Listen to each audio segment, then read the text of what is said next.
आज फाइनली मैले किनिसकेँ। म तपाईहरुलाई देखाउन चाहन्छु। यो हो सोनी ZV-1F क्यामेरा जुन चाहिँ 1900 दिराम पर्यो यहाँको लगभग 70,000 नेपाली।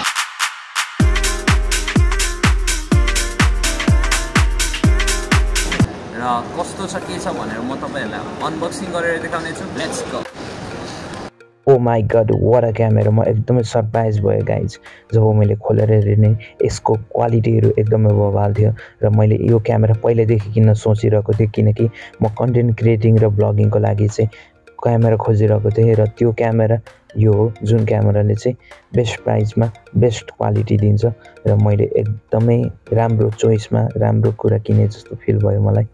र सो यो चाहिँ यस्तो छ। अनि तपाईहरुलाई लाग्न सक्छ पसलमा चेक किन नगरी किनेको त, किनभने त्यहाँ सिल प्याक नै दिएको थियो र मैले त्यहाँ चेक नगरी बाहिर नै अनबक्सिङ गर्ने सोचेर बाहिर किनेको। यो चाहिँ दलमा मल युएको अबुधाबीमा हो र साथसाथै स्ट्यान्ड पनि दिएको थियो र स्ट्यान्डलाई बेग्लै किन्यो भने 200 दिराम पर्छ र यसको सेटअप यस्तो भयो एकदमै दामी लाग्यो मलाई।